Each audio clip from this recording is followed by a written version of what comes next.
Boa noite, irmãos, a paz do Senhor. Vá comigo para a carta de Paulo aos Efésios.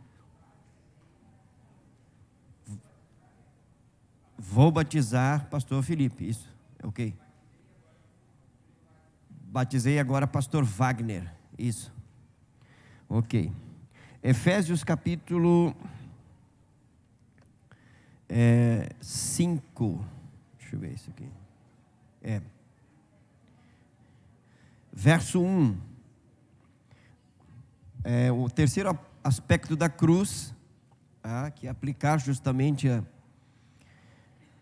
a cruz de Cristo no sentido de morte, de separação da velha vida, né?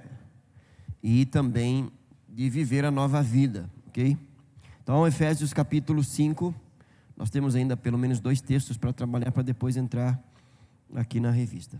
Efésios 5:1 diz assim: portanto, sejam imitadores de Deus como filhos amados, e vivam em amor como também Cristo nos amou e se entregou por nós como oferta e sacrifício de aroma agradável a Deus. Ele vem desenvolvendo aqui as práticas, ou a prática da santidade, no que fazer e não fazer, e por isso ele usa essa expressão, portanto, por essa razão, sejam imitadores de Deus como filhos amados, tá? Imitar a Deus aqui, seguir, ter Ele como referência. Logicamente que a referência que nós temos de Deus o Pai é Cristo, tá? Ele é a nossa santificação. Paulo vai falar isso em 1 Coríntios, que Cristo é a nossa santificação. E de que maneira nós temos que imitar a Cristo, que também essa é a questão da cruz, de aplicar a cruz, ou então de, como Jesus falou, se alguém quer ser meu discípulo, negue-se a si mesmo, dia a dia tome a sua cruz e siga-me, lembrando que cruz é um instrumento de morte, A ideia aqui é justamente essa, vivam em amor, como também Cristo nos amou e se entregou por nós como oferta e sacrifício de aroma agradável a Deus. Então, esse aqui é o ápice da vida cristã. Paulo vai falar em 1 Coríntios capítulo 13, ele vai mostrar um caminho sobremodo excelente. A excelência da vida cristã é se parecer com Deus, no exercício do amor.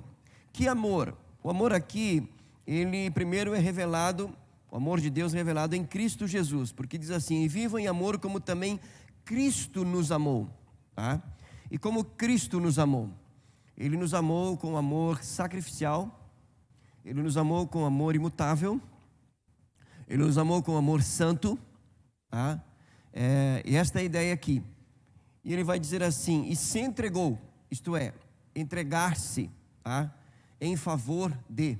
Então, se for preciso, morrer no lugar de. Então, essa é a ideia aqui de abrir mão, às vezes, se for necessário, em alguns momentos, do meu bem-estar em prol do meu irmão. Esse é o nível. Até porque nós precisamos entender o seguinte, irmãos. O nível de relacionamento na eternidade será infinitamente maior do que este que nós estamos vivendo aqui. Porque hoje nós temos, por exemplo, assim, nós somos irmãos em Cristo, amém? Mas Ângela é minha esposa aqui. Ela é minha irmã e é minha esposa. Daniel é meu irmão, mas é meu filho. Lá no céu serão somente irmãos. Então, toda vez que eu lidar com Ângela e com Daniel, eu tenho que partir do princípio que antes de Ângela ser minha esposa e Daniel ser meu filho, eles são meus irmãos em Cristo. Se eu não levar isso em consideração, eu corro o risco de não viver em amor. E eu preciso levar isso em consideração, até porque a realidade aqui é uma preparação para a realidade eterna. Então nós somos irmãos, comprados pelo mesmo sangue, selados e habitados pelo mesmo Espírito. Já falei aqui na questão das diferenças de funções, que não é uma visão de hierarquia. Isso é uma questão romana, isso é uma questão política. Roma estabelece uma hierarquia. No Novo Testamento você vai ver um corpo, e só tem um cabeça, que é Cristo. E cada membro colocado no seu devido lugar pelo Espírito, exercendo uma função. Então não há rivalidade, não há disputa, não há superioridade no sentido de posição. Porque antes de ser um dos vossos pastores, do vosso pastor, eu sou irmão em Cristo. Nós não podemos ter dificuldade com isso. Precisamos caminhar numa maturidade. Por isso que Paulo diz assim, sejam imitadores de Deus. Onde que eu mais me pareço com Deus? É viver em amor. Por quê? Porque Deus é amor. E esse amor, ele foi revelado na pessoa de Cristo. A maneira como Cristo falava, a maneira como ele andava, a maneira como ele lidava, né, com as pessoas, como ele se relacionava. Aí você vai ver, daí a necessidade de ler os evangelhos e ver como que Jesus, a postura de Cristo com relação aos pecadores. Quando eu digo os pecadores, aqueles que viviam realmente longe de Deus, né? A postura de Cristo em relação aos discípulos, que já estavam seguindo ele. A postura de Cristo em relação às multidões, que vinham só para receber milagres e ouvir uma boa pregação e voltar para casa, não queriam compromisso com Cristo. Mas como Jesus atendia, como Jesus, né, lidava. A postura, como Jesus lidava com os religiosos. O Cristo que conversa com a mulher samaritana e oferece água da vida é o mesmo que chama os fariseus de filhos do diabo. É o mesmo Cristo. Você entende isso ou não? Então, esse viver em amor, ele se manifesta, ele se revela nos relacionamentos, tendo como referência a pessoa de Cristo. E é um amor sacrificial, porque o texto diz que ele se entregou por nós como oferta e sacrifício de aroma agradável a Deus. A ideia de se entregar a Deus é o seguinte, eu vou amar, e preste bem atenção, porque é o seguinte, uma situação como essa, o que a gente mais ouve, o que a gente mais fala, e eu estou incluso nisso, né? Puxa vida, mas até quando eu vou amar, agir em amor, né? E não vou ser correspondido.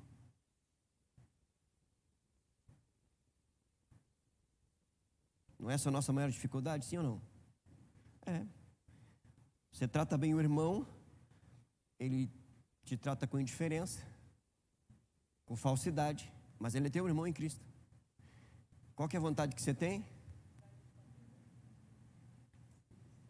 Claro que você está num outro nível, né? Eu já tenho vontade de... Mas eu tenho que amar. Só que esse amor, ele não se revela só no suportar, no sustentar. Ele também confronta. Ele também lida com a realidade. Ele às vezes se afasta.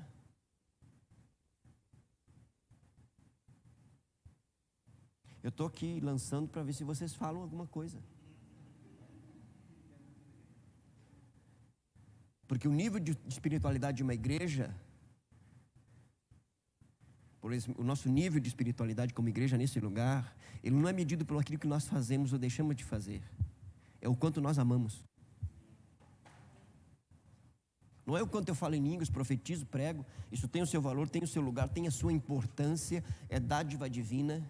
Mas o nível de espiritualidade é medido pelo fato de quanto nós nos amamos e como nós nos tratamos como irmãos em Cristo Jesus. E isso é cruz. É levar para a cruz. Entendeu?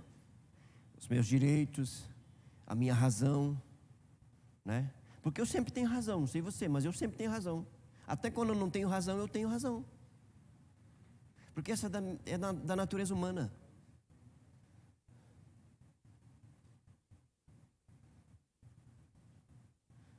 Deu para entender, irmãos? Aí ele segue. Vou ter que avançar aqui, vocês não falam nada. Vamos lá. que a imoralidade sexual e toda impureza ou avareza não seja nem sequer mencionada entre vocês, como convém a santos.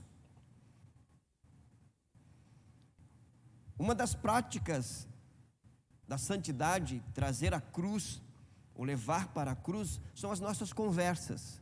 Até porque a boca fala que o coração está cheio. Se eu tenho prazer em ouvir e participar dessas conversas, de práticas imorais de outros, isso de alguma forma me chama a atenção, me cativa. Paulo está dizendo assim, ó, nem sequer seja mencionado esse tipo de assunto no nosso meio, porque isso não convém a santos. Nós somos santos. Você sabe que nós somos santos, né? E nós não somos santos pecadores, nós somos santos que pecam, mas não santos pecadores. Ou você é santo ou você é pecador. Não tem essas duas coisas juntas aqui na Bíblia, pelo menos no Novo Testamento não. Tem na boca de muitos teólogos aí, pastores, mas na Bíblia não. Paulo não escreve assim, ó, aos santos pecadores de Éfeso. Não, aos santos que estão em Éfeso. Não é assim que está escrito? Aos santos que estão em Corinto, não é assim?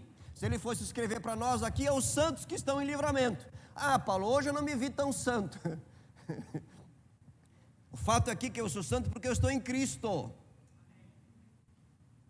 E aí eu tenho que entender o seguinte: o que convém para mim, porque eu sou santo. Então esse tipo de conversa não convém para mim. Por quê? Porque é uma conversa que não é para santo. É uma conversa que é para impuro, profano, mundano, carnal.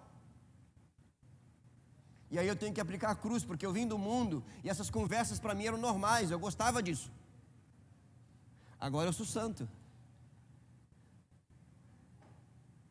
Mas é interessante, irmãos, porque às vezes a confrontação maior não é lá fora. Porque lá fora, boa parte das pessoas, quando elas descobrem que nós somos da igreja, elas nos respeitam, né? Não fala esse palavrão, não conta essa piada não, porque fulano é crente. Por incrível que pareça, a nossa maior dificuldade é aqui dentro.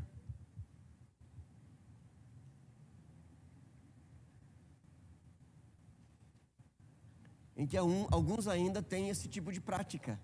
E aí você não compartilha, você não ri, você, né? Ah, você é santo. Sim. Então você não peca? Peco. Mas eu estou procurando não pecar. Isso é cruz. Você está entendendo a cruz agora? Como é o sacrifício, o peso, entendeu? A postura, né? Ah, mas aí eu vou ficar sozinho. Não, tem santo que vai te ajudar, que vai se unir com você. Tem um remanescente que vai compartilhar do seu propósito de não ter esse tipo de conversa, até porque esse tipo de conversa constrói pontes. Entenda, escute o que eu vou falar para você. Toda conversa constrói pontes para uma prática que se refere à conversa. Você entendeu isso ou não? Seja na área que for. Nesse aspecto a Bíblia diz que as palavras têm poder. Então, como eu não quero construir pontes para o mal, para o pecado, eu quero construir pontes para a santidade, eu começo pela conversa. Os assuntos entre nós. O que convém a santos. Isso é cruz, irmãos. Eu não sei você, é uma das áreas que eu preciso vigiar muito.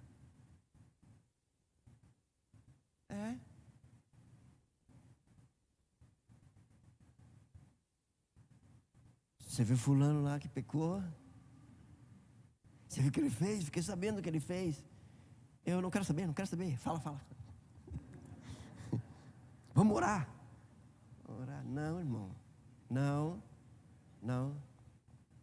Não quero saber. Porque não convém.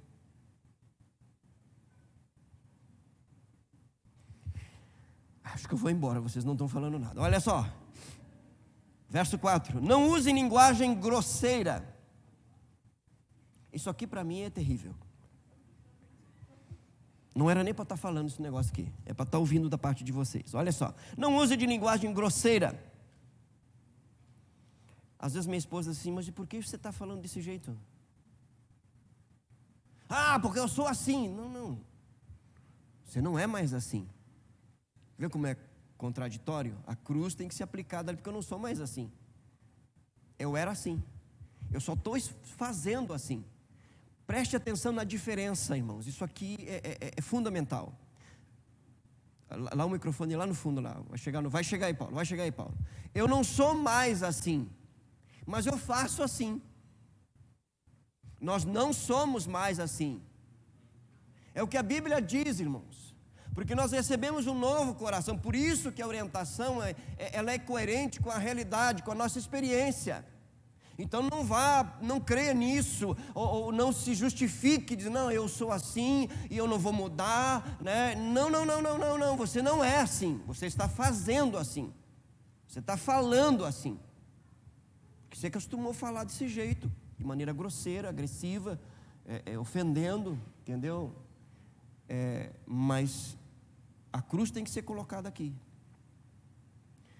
Se tem coisa que algum tempo atrás me irritava muito, é quando a Ângela diz assim, Júlio, fala de uma maneira mais doce, branda, aí mesmo, sabe, que tocava no ponto. Paulo, pode falar, que eu não estou mais enxergando aqui, já não enxergo até metade da igreja. Aí, vai lá. Aqui a grosseria ali, né, também ela é, digamos assim, mascarada ou maquiada ali pelo sarcasmo, pela piada, né? Pelo pegar no pé do colega de trabalho, às vezes. Isso. E a gente não imagina que isso judia, né? O relacionamento ali vai contra o amor, no caso. Ok, ótima colocação. Gostei. É isso aí, viu? Como é importante participar. Quando eu comecei a disfarçar a grosseria, comecei a usar de sarcasmo.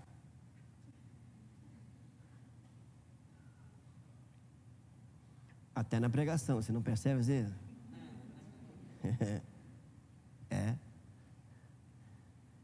Mas a gente tem que ir crescendo, né? Avançando.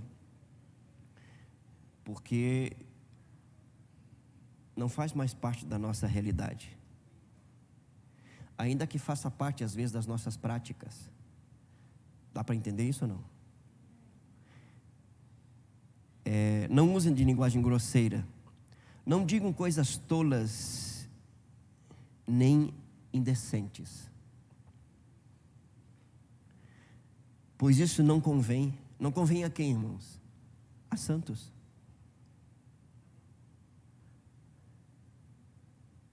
Não convém a santos. Você é santo. Pelo contrário. Bom, se não é para usar, o que eu tenho que usar? Qual a linguagem? Ele vai dizer, pelo contrário. Olha como a cruz aqui não é só não fazer, mas é também fazer. Esse é o aspecto da cruz. Olha só. Pelo contrário, digam palavras de ação de graças. Fiquem sabendo disso. Aqui é gratidão, tá? A pessoa que está realmente, ela é bem-aventurada, tá? Ela é feliz. Tem dificuldades, tem problemas? Tem. Sofre tentações? Sofre. É perseguida? É. Mas isso não controla a sua vida, o seu linguajar, os seus pensamentos. Antes a gratidão. Porque imagine você, irmãos, nós estamos num mundo caído, habitamos num corpo onde o pecado habita, e é possível vencer tudo isso em Cristo Jesus. Irmãos, nós temos que agradecer e muito.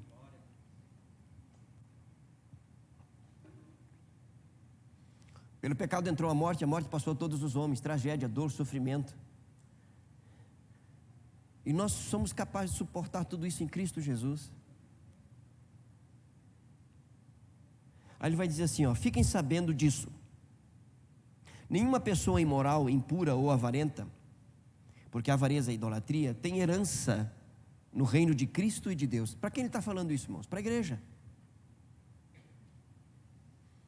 Ele está falando para a igreja, não está falando para mundano. Não, está falando para a igreja. Nenhuma pessoa, fique sabendo disso, nenhuma pessoa impura, ou imoral, ou avarenta, tem herança no reino de Cristo e de Deus.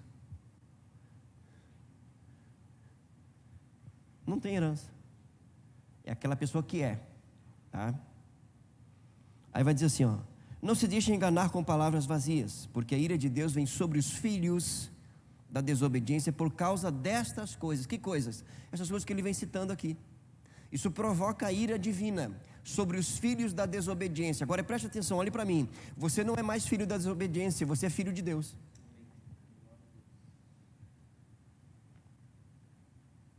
Então você foi habilitado pela graça divina em não provocar a ira divina.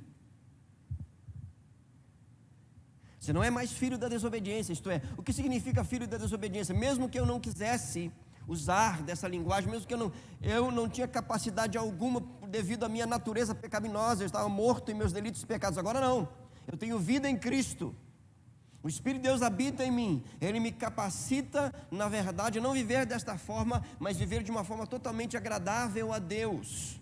Porque agora eu não sou mais filho da desobediência, eu não sou mais filho do diabo, eu não sou mais filho da ira, eu sou filho de Deus.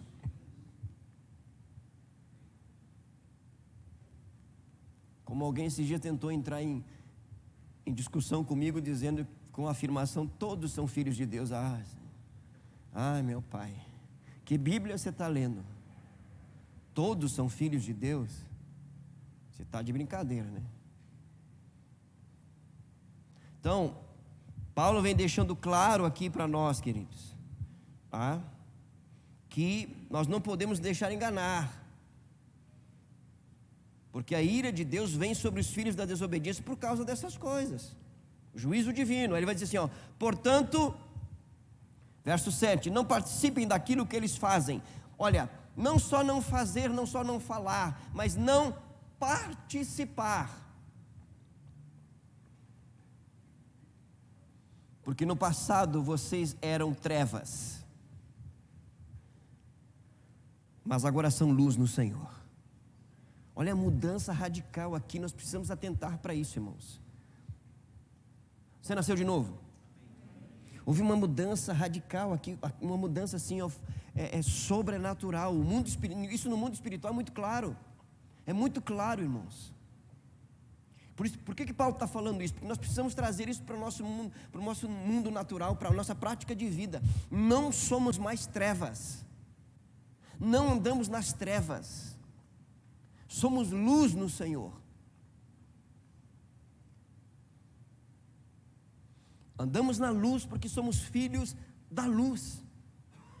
Há uma diferença aqui sobrenatural.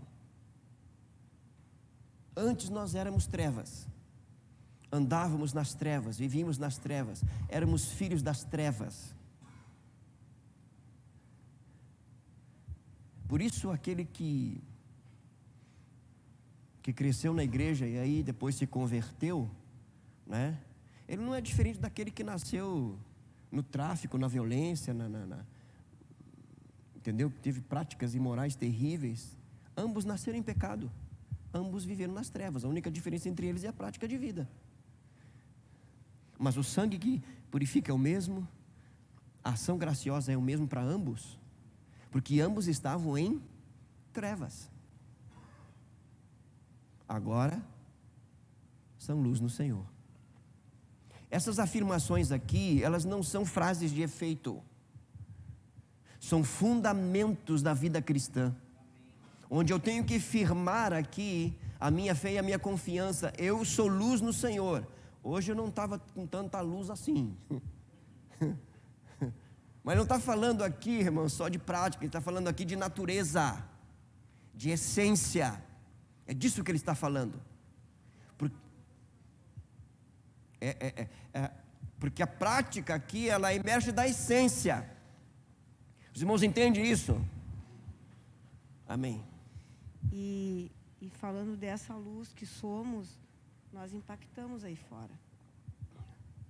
As pessoas que estão à nossa volta.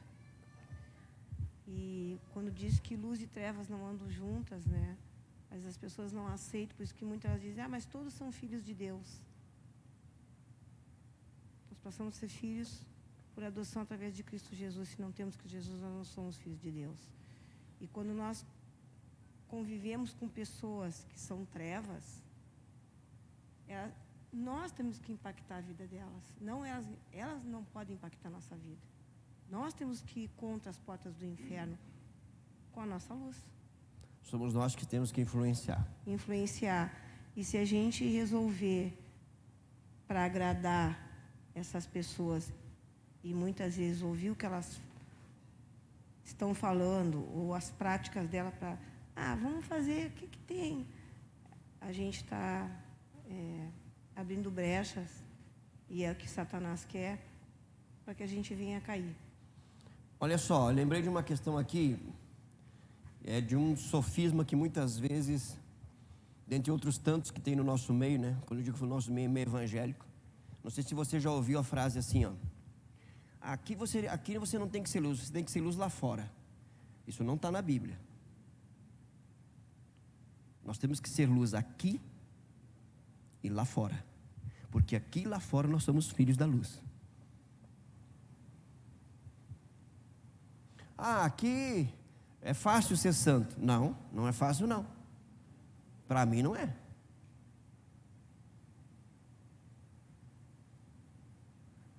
Eu tenho que ser santo aqui e lá fora. Por que tem que ser lá fora? Mais lá fora do que aqui dentro, irmãos? Quem ensinou isso? Onde está na Bíblia que eu tenho que ser mais lá fora do que aqui dentro? Não existe esse dualismo, irmãos. Não existe esse dualismo. Embora você vai continuar ouvindo esse tipo de frase, lendo isso aqui em alguns livros, mas esse dualismo na Bíblia não existe. Bipolaridade espiritual. Muito bem, irmã Zenia. Gostei dessa. Entendeu? Bipolaridade. Não existe isso, irmãos. Esse dualismo não existe. Aí eu sou luz lá, né? Porque eu amo, porque eu falo, né? A minha conversa. E aqui não. Aqui vamos ver o que vai dar. Depende de como se andar comigo tranquilo, mas se pisar no meu dedão, se pisar no meu calo, não, eu tenho que ser luz aqui também, irmão. Perdoe-me. Mas tem coisa que não dá, irmãos. Não dá para ouvir e deixar passar. Não dá. Entendeu? Nós somos luz aqui e lá fora. Em casa, né, nos nossos relacionamentos, no trabalho, na escola, na faculdade, no jogo de futebol. Você já foi ver um jogo de futebol de crente? Que maravilha que é aqui Pentecoste, né? As línguas estranhas, bem estranhas. Aí depois vem para o culto para pedir perdão, para depois fazer de novo, irmão. Não. Tem que mudar, irmão. Jogue futebol, jogue o que for, né? Jogue faca, jogue o que você quiser. Mas jogue em santidade. Pastor, eu não vou mais jogar futebol porque é muito difícil para mim. Então pare, né? Se consagre, depois volte a jogar. Você está entendendo ou não? Irmãos, é cruz. Veja como a cruz ela é mais profunda aqui. Tá?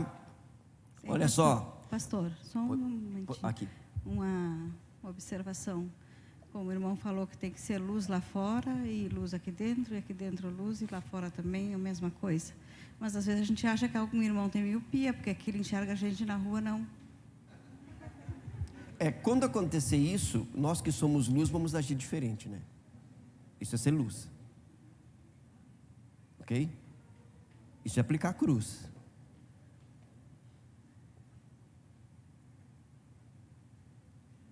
Ou não é, irmãos? É por isso que eu digo aqui, ó. Viu como a questão, o desafio de ser luz aqui dentro também é igual lá fora?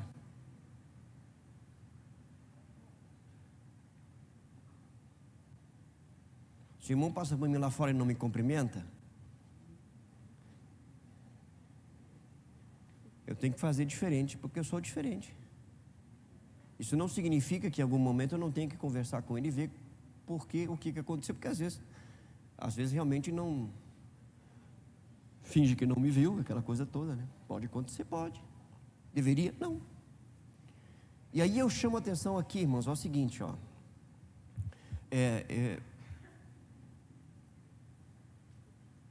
Eu estava vendo a questão dos desigrejados, algumas colocações e debates, enfim, leitura de livros. Em uma parte da igreja, ela e principalmente a liderança, ela diz que os desigrejados, eles são pessoas feridas, que foram feridas pela igreja na igreja. E vão por esse viés aí e vitimizam os desigrejados. Uma outra parte da igreja, da liderança, né, diz que os desigrejados, na verdade, isso é um novo nome para os desviados. E batem sem misericórdia. O que falta aí? Equilíbrio. Porque nós ferimos. Nós ferimos uns aos outros. E isso contribui para que as pessoas saiam da igreja. Ah, mas tem que olhar para Cristo. Sim, onde que está Cristo, irmãos?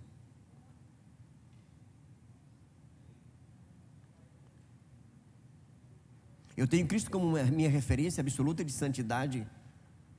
Mas quando se lida de relacionamentos, Paulo escreve aos Gálatas dizendo o seguinte: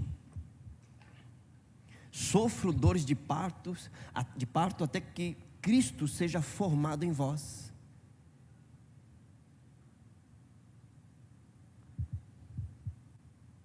Eu tive uma dificuldade uma vez aqui numa apresentação de um TCC aqui, de alguém que que falou justamente sobre os desigrejados, e aí no final o aluno colocou ali 10 motivos porque as pessoas saem da igreja e se tornam desigrejados. Aí falou os 10 motivos, tinha tantos outros, mas falou 10. E realmente são motivos, né, coerentes, enfim, aquela coisa toda, porque tudo tem que ser analisado. Mas me chamou a atenção e eu perguntei, eu disse: olha, isso não vai interferir na tua nota, porque eu estava na mesa, né? Mas eu queria saber o porquê que você não colocou aí, dentre os 10 motivos, que as pessoas saem da igreja e passam a ser desigrejados porque nós também ferimos, ou nós não ferimos.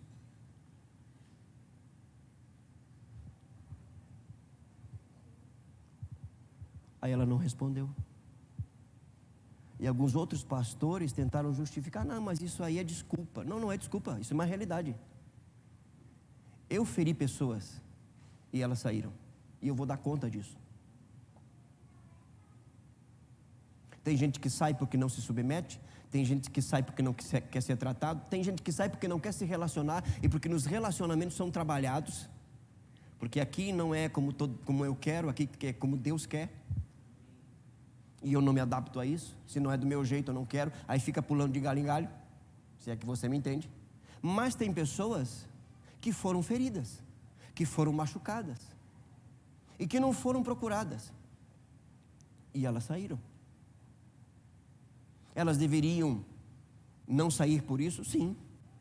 Como também nós deveríamos reconhecer que nós ferimos e que nós contribuímos para que elas saíssem. Isso é equilíbrio, irmãos. Isso é cruz. Ou não? Sim. Sim. Então o evangelho, ele não mascara.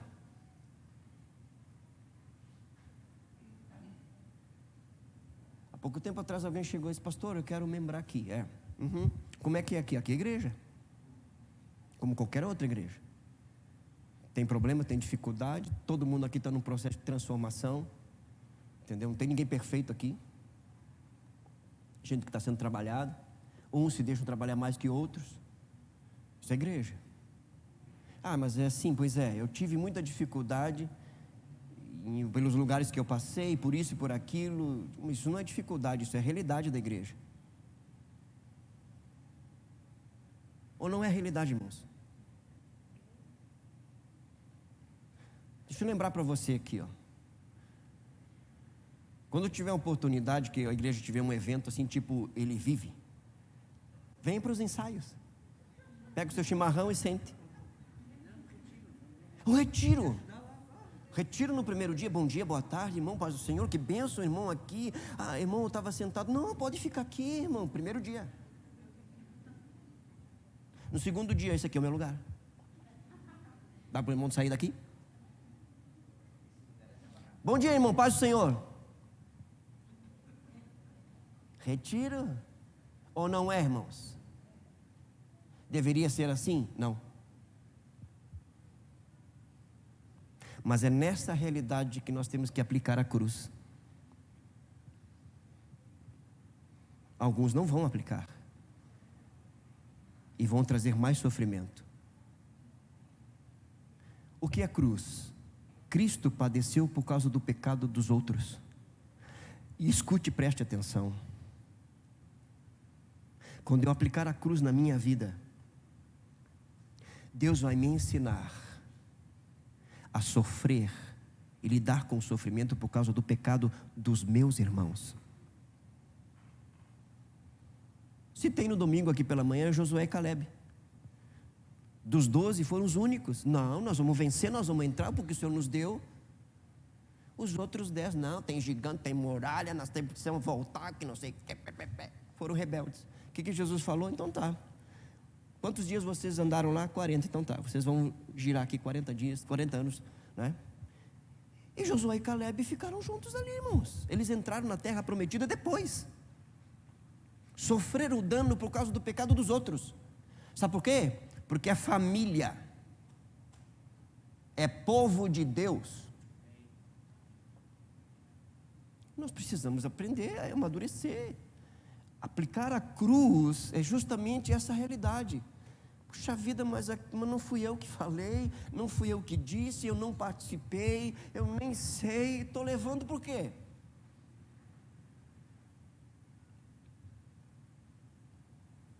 Sabe aquela reunião que você foi chamado, sem saber o que era, chega lá e apanha?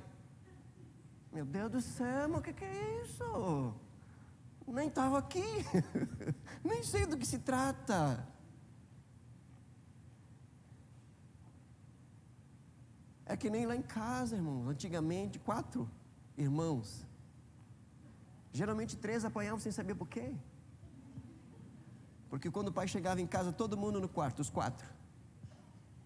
Vamos para o quarto. Ele batia em todo mundo. E às vezes a culpa era só do Marco. Lá no fundo, lá a Suelen lá, está gritando lá. Por favor, leve o microfone para ela lá. Você entendeu isso ou não? Caramba, mano, eu estava até dormindo, me acordaram debaixo do mau tempo. É injusto? Em partes é. Pastor, Pois não. isso também entra na questão do cônjuge, né? Porque no momento que Deus está tratando com uma pessoa, como nós somos um, acaba que, vamos supor, um exemplo, né? Tu tá aqui lutando, tentando fazer as coisas certas, só que aí tu enxerga que do outro lado a coisa não tá boa. Só que não tem como tu não participar do tratamento junto, né? Deus vai tratar com a pessoa, mas tu vai ser tratado também. Não tem para onde tu correr, não tem para onde tu te esconder. Ou você leva o jugo junto ou você separa. Exatamente. E eu creio assim, irmãos, ó, que nessa questão da vida conjugal, ele é mais desafiador ainda, né? Mas é uma realidade muito bem colocado, Célio. É exatamente isso. Entendeu? Alguém lá... ok, Jonathan.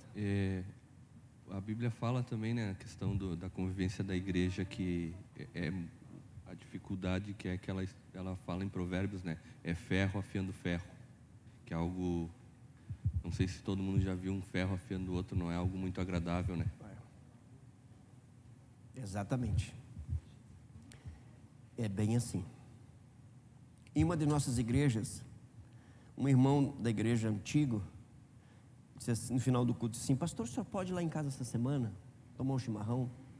Preciso conversar? Sim, vamos lá. Fui eu e Ângela. Conversa vem, conversa vai, enfim, ele comentando a respeito da igreja, aquela coisa toda. Ele disse: pastor, eu posso lhe falar algo assim mais, digamos assim, mais direto? Pode, irmão. Então, pastor, eu percebo que o senhor chega na igreja e não cumprimenta ninguém, vai direto para o altar.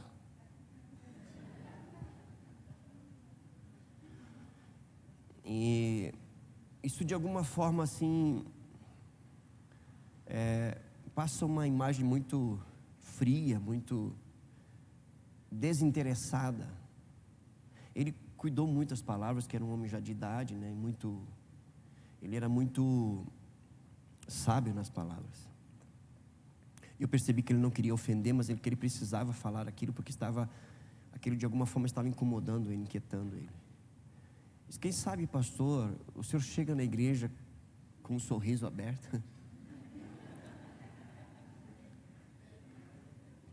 cumprimenta, né? Entra. A igreja tinha uma entrada, a porta da frente, e tinha uma entrada pela lateral. Por onde que eu entrava?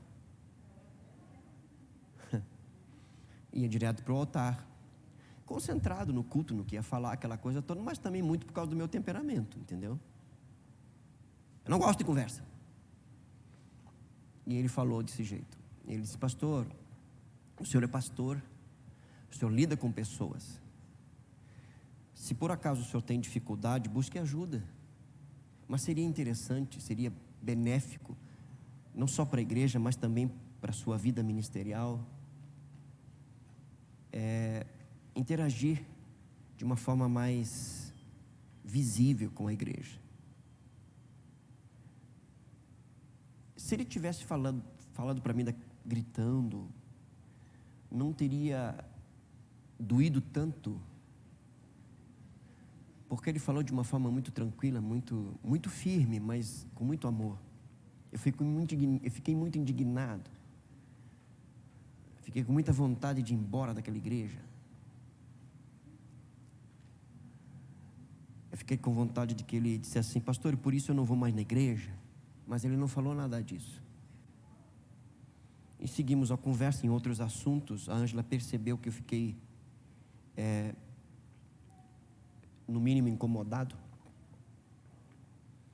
E depois que passou a minha indignação, uns 3 dias depois, eu fui orar. Eu passei 3 dias sem orar. Isso não acontece com você, né? Só comigo. Eu muito indignado.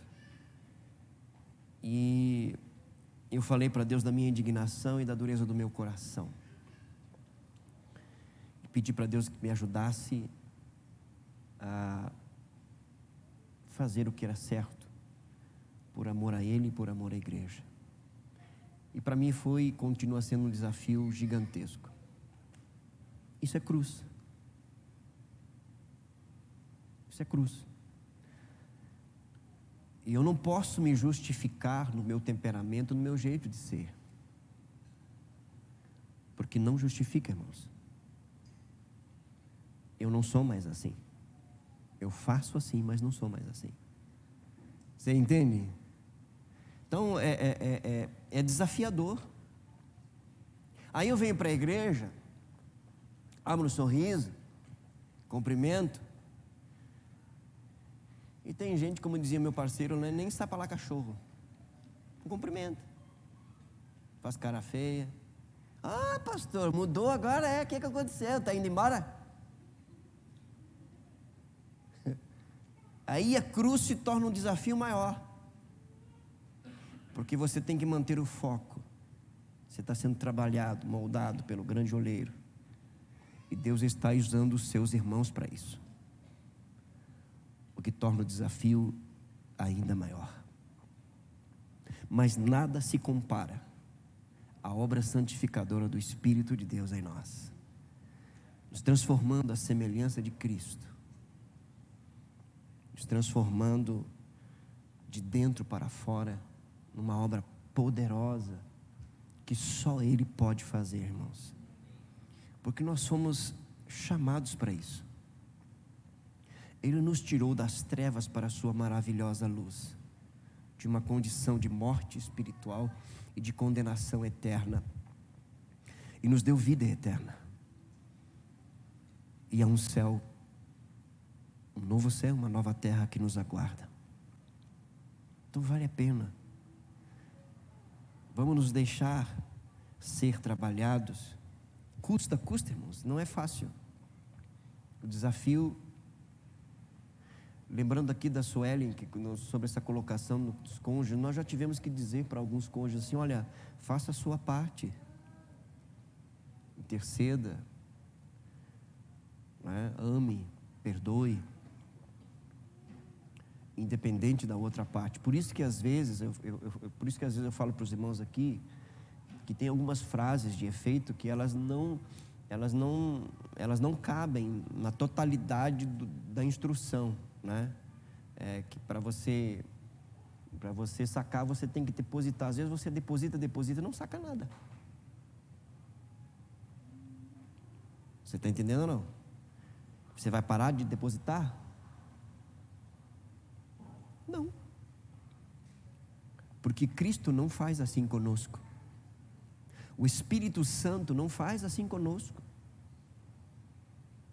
Nós somos tão indiferentes com o Espírito de Deus que habita em nós, que nós passamos das 24 horas do dia que Ele nos dá, sem nos dirigir uma palavra para Ele. Ele está ali. Ele sai? Ele nos abandona? Não. Ele se entristece? Sim. Então, nós precisamos, irmãos, trazer essa realidade da cruz para a nossa prática de vida, não por força nem por violência. Percebam aqui que a vida cristã se dá justamente nesse ambiente, nos relacionamentos, no dia a dia, na vida em família, no trabalho, na igreja, né? Eu brinco, vem para o ensaio, mas é justamente aqui, irmãos, que nesse momento de pressão, nesse momento que nós vamos expor a nossa realidade, né? O maravilhoso disso é nos deixar ser trabalhados. Porque sentado ali e vendo algumas coisas aqui, eu tive vontade de pegar o microfone,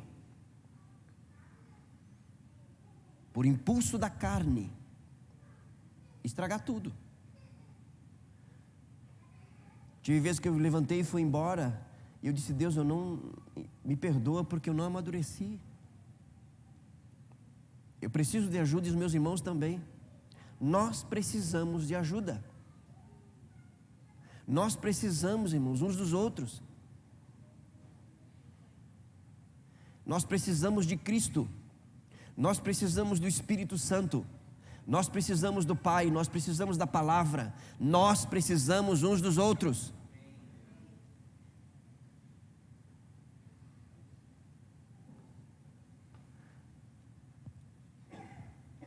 Olha só, no pouco tempo que nos resta. Verso 8: porque no passado vocês eram trevas, mas agora são luz no Senhor. Vivam como filhos da luz. Porque o fruto da luz consiste em toda bondade, justiça e verdade, tratando de descobrir o que é agradável ao Senhor, o que agrada a Deus. E não sejam cúmplices nas obras infrutíferas das trevas. Pelo contrário, tratem de reprová-las, pois aquilo que eles fazem em segredo é vergonhoso até mencionar. Mas todas as coisas, quando reprovadas pela luz, quem é a luz? Nós somos luz, se tornam manifestas. O que ele está dizendo aqui? Quando eu reprovo, quando eu rejeito, você evidencia as trevas. É isso que a luz faz. Ela não participa disso. Mas todas as coisas, quando reprovadas pela luz, se tornam manifestas, porque tudo que se manifesta é luz. Por isso que se diz, olha só: desperta você que está dormindo, levante-se dentre os mortos e Cristo o iluminará. Preste atenção aqui, que não é Deus que tem que me despertar, sou eu que tenho que me despertar. Como é que você faz quando você tem um compromisso no outro dia pela manhã e você tem que levantar num horário que você não está acostumado a levantar? Você vai se organizar para despertar naquele horário, não é isso? É isso aqui. Em outras palavras, quando Paulo diz assim, desperta tu que dorme, assim, ó, se organize, né? Se movimente em direção àquilo que você precisa se antecipar. Não é Deus que tem que me despertar. Isso aqui é uma ordem, um imperativo. Desperta tu que dormes. Que ele está dizendo assim, olha, estas práticas não convêm a santos. Então se organize, né? E se desperte para essa realidade, para não viver essa realidade, porque essa realidade é passado. Você não é mais assim. Você é luz agora. E quando você se despertar, Cristo te iluminará. A ideia aqui é do salmista quando ele diz assim, Senhor, derrama luz, né, nas minhas trevas. Na tua luz eu vejo a luz. Quanto mais luz, mais claridade. É isso que Paulo está falando aqui. Aí ele vai dizer assim, portanto, aí ele, por essa razão, tenham cuidado com a maneira como vocês vivem, e vivam não como tolos, nécios, mas como sábios, aproveitando bem o tempo, porque os dias são maus. Remir o tempo aqui, já falamos sobre isso. Por essa razão, não sejam insensatos, porque os dias são maus. Vamos remir o tempo, mas procurem compreender qual é a vontade de Deus. Qual é a vontade de Deus? Deus tem vontade? Tem. Não se embriaguem com vinho. Essa é a vontade de Deus, pois isso leva à devassidão. Mas também, aqui a vontade negativa e a vontade positiva, né? Mas deixe-se encher do Espírito. Por que Paulo faz essa afirmação aqui, irmãos? Depois de toda essa lista de não faz e faz. Porque a única maneira de nós não fazermos o que não é para fazer e fazer o que é para fazer, é estarmos sob a influência do Espírito de Deus.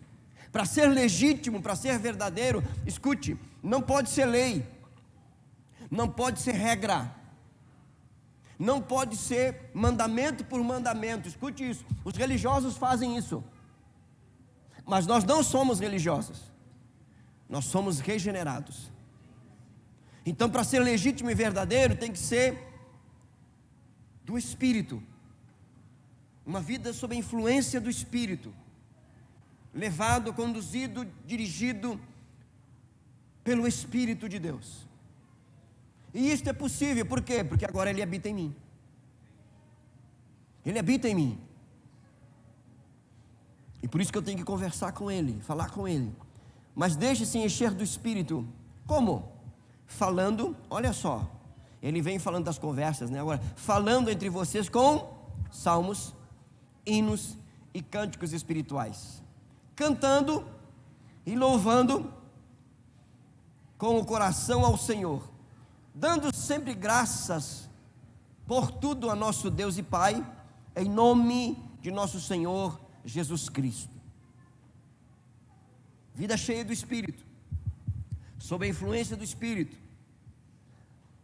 E é interessante porque logo em seguida, não dá tempo aqui, ele vai entrar de uma maneira muito específica nos relacionamentos. Primeiro ele entra no relacionamento familiar, depois no relacionamento profissional, na sociedade. Ele diz assim, ó, sujeite-se uns aos outros no temor de Cristo. Nós temos que nos sujeitar uns aos outros no temor de Cristo. Estar sujeito, se render no temor de Cristo. Aí ele vai dizer assim, esposas, que cada uma de vocês se sujeite ao seu próprio marido como ao Senhor. Porque o marido é o cabeça da esposa, como também Cristo é o cabeça da igreja, sendo Ele próprio Salvador do corpo. Como, porém, a igreja está sujeita a Cristo, assim também a esposa se sujeita em tudo ao seu próprio marido. Maridos, que cada um de vocês ame a sua esposa, como também Cristo amou a igreja e se entregou por ela, para que a santificasse, tendo a purificada por meio da lavagem de água pela palavra, para apresentar a si mesmo como igreja gloriosa, sem mancha, sem ruga, nem coisa semelhante, porém santa e sem defeito. Assim também o marido deve amar a sua esposa como ama o próprio corpo. Quem ama a esposa ama a si mesmo, porque ninguém jamais odiou o seu próprio corpo, ao contrário, o alimenta e cuida dele, como também Cristo faz com a igreja, porque somos membros do seu corpo. Eis porque o homem deixará seu pai e sua mãe e se unirá à sua mulher, tornando-se os dois uma só carne. Grande esse mistério, mas eu me refiro a Cristo e a igreja. No entanto, também quanto a vocês, e cada um ame a própria esposa como a si mesmo, e que a esposa respeite o marido. Isso, exatamente. Porque Paulo está tocando aqui justamente na fraqueza de ambas as partes. Qual que é a fraqueza da mulher? Se sujeitar. Qual que é a fraqueza do esposo? Amor sacrificial.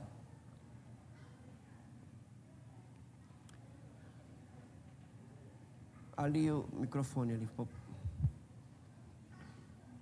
Aqui, a Dandara. Se não me foge a memória, Dandara.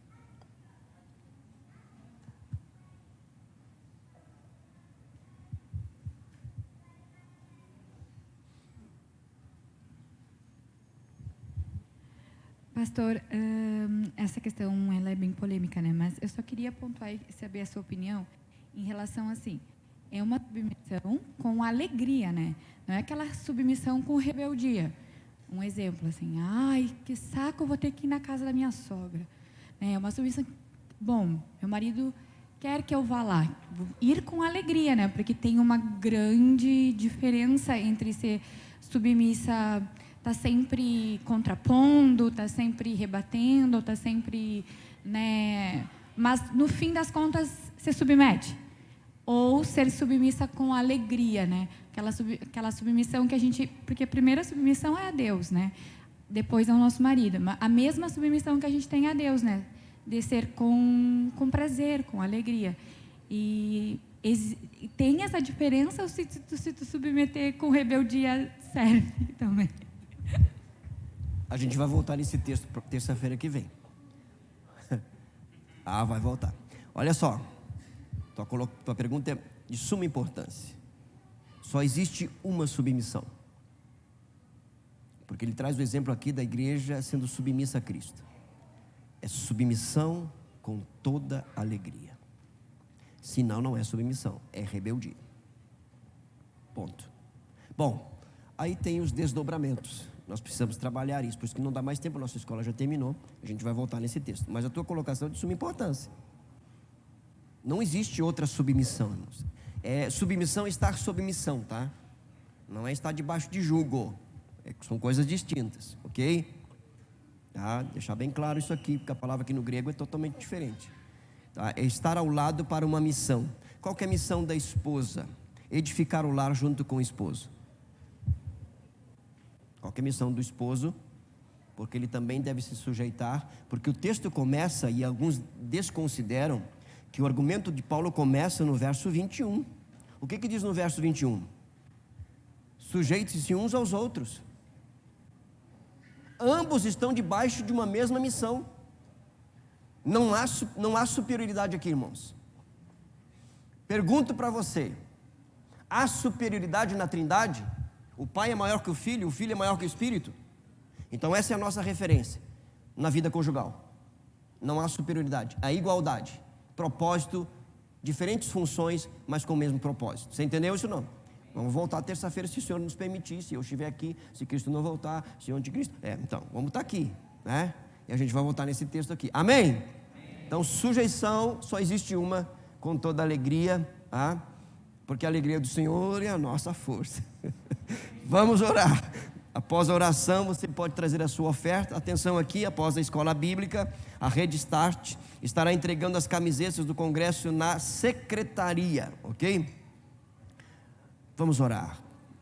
Nosso Deus e nosso Pai, nós te damos graças, porque a boa obra que o Senhor começou em nós, Tu és fiel para completá-la até o dia do Senhor Jesus Cristo. Ajuda-nos a não atrapalharmos.